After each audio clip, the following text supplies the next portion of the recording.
And well, Maldives is literally in India's backyard, and this particular development is going to have major geopolitical ramifications, what it means for India and what it means in terms of the larger geopolitical picture. Joining me on India Global this week, I have with me R.K. Radhakrishnan, Associate Editor of The Frontline, somebody who's reported extensively out of Maldives as well. Also with me, Andrew K.P. Leong, an independent China strategist. Thanks so much, gentlemen, for joining us on India Global this week. Mr. Leong, first to you. Now, Maldives, of course, we've seen this sort of tug of war between the Asian rivals, India and China. But it's an interesting time geopolitically, at a time when we are seeing India's rise as a voice of a global south. Also, as the leader of the G20, India has really advocated for various countries, various Asian countries. So at such a time, how do you see this change of guard in the Maldives? Well, I think you've got to look at the map and to more of these economic considerations. I mean, it's a small island state. It is one of the lowest lying island states in the world, and it depends on agriculture and also tourism.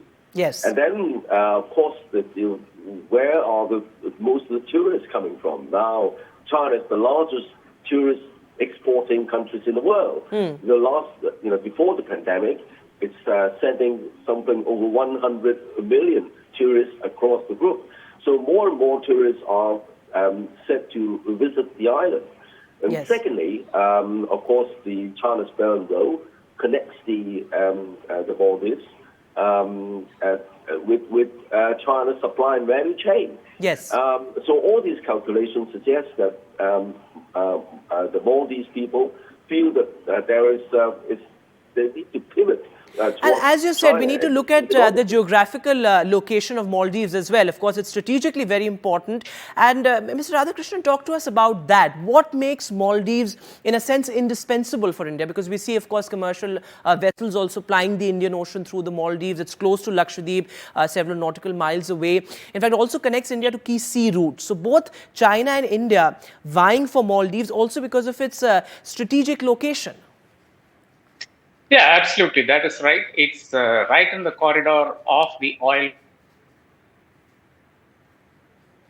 Most important thing, because energy supplies decide everything. That the energy supply is going to China, and the reason why China is building a port in Godar and of course other places is to ensure that if there is a problem with the ocean routes, it will take the oil up to Pakistan and from there on. Now, the problem in Maldives right now is that there is a lack of clarity on who actually Muizzu is. Muizzu is not Yamin's protege. The problem is that Yamin did not endorse Muizzu till such time that his own wife endorsed Muizzu, because Muizzu used to be. That's an interesting point you're making there, that there's lack of clarity on who he is. But I'll come back to that. But first, let me go across to Mr. Radhakrishnan on the larger question on geopolitics. Let me bring in Mr. Leong now.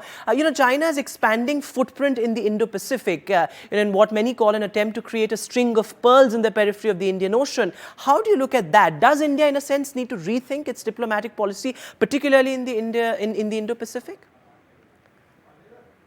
China's view is always global and not just looking at specific spot on the map. I refer to the China's Belt and Road, and of course China's Belt and Road, especially the maritime Silk Road that goes from the eastern seaboard of China through Sri Lanka and now the Maldives, and then through the Indian Ocean to the Middle East, and then from the Middle East picking up the land, the overland route, the so-called economic belt, all the way around Central Asia.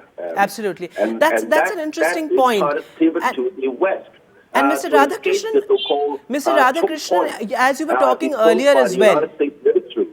Absolutely. And as you were talking earlier, what about the sentiment in the Maldives? And you've reported from there. Is there skepticism about China's dead diplomacy? I mean, they don't need to look very far, something that panned out in Sri Lanka as well. What is the sentiment in Maldives vis-a-vis the election of a pro-Chinese leader there? And what is the sentiment vis-a-vis India?